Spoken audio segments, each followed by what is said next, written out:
আমার এই টিচিং প্রফেশনে সবথেকে ইউজলেস ব্যাচ হচ্ছে তোমরা। এই কথা কম লেখো। এই সবাই লেখো, গাছের পাতার রং সবুজ। না না বাবা, তুমি কথা বলো, তুমি কথা বলো। এই সবাই চুপ করো। এই তুমি কথা বলো। আমি তো এখানে পড়াতে আসিনি, আমি তো তোমার কথা শুনতে এসেছি। এই তুমি কথা বলো, কথা বলো। মুনমুন দাস, ও কি সারা বছর অসুস্থ থাকে, স্কুলে আসে না? ওর গার্ডিয়ানের ফোন নাম্বারটা থাকলে আমাকে দিবে। এই হোমওয়ার্ক লিখো। না না না, গ্রীষ্মের ছুটির পর তোমরা সব ভুলে যাবে, এখনই লেখো। প্রথম চ্যাপ্টার থেকে 35 পেজ লেখো লেখো লেখো, সব ভুলে যাবে তোমরা না হলে। এই শুরু করো, শুরু করো। এই দ্বিতীয় চ্যাপ্টারের সব অঙ্কগুলো করবে, সব অঙ্ক আমার চাই।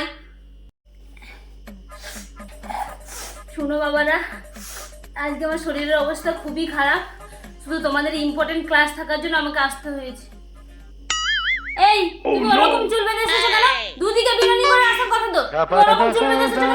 ফ্যাশন দেখাচ্ছো না? ফ্যাশন ফ্যাশন, নায়িকা হবে নায়িকা। প্রতিটা ব্যাচে কি হয়, 5-7 জন মতো থাকে যারা পড়াশোনাটা নিয়ে সিরিয়াস, টিচাররা যাদের নিয়ে একটু শান্তি মতো ক্লাস করতে পারে। আর ঈশ্বরের আশীর্বাদে তোমাদের মধ্যে কারো সেই ইচ্ছেটা নেই। আর থাকবে কি করে, সবাই তো ওই 24 পেয়েই পাস করেছো। সখীর সাথে কথাই শেষ হয় না, হবে কি করে, কত এদিক ওদিক। এই তুমি সামনে এসে বসো, আর একজন পেছনে বসো। এদিকে আসো আসো আসো। এই কাল থেকে যেন তোমার দুজনকে একসাথে বসতে না দেখি। কিসের তো তাড়া তোমাদের? টিচাররা বেরিয়ে যাওয়ার আগেই রুম থেকে তোমরা বেরিয়ে যাও। আর হ্যাঁ, তোমরা কি জানো কালকে তোমাদের চিৎকারের আওয়াজ স্টাফ রুম পর্যন্ত শোনা গেছে? এই পৃথিবীতে সব থেকে সুখী কারা জানো? যাদের লজ্জা নেই। ভগবানের আশীর্বাদে তোমরা সবাই সুখী হবে, কারণ তোমাদের কারোর মধ্যে তো একটুও লজ্জা নেই।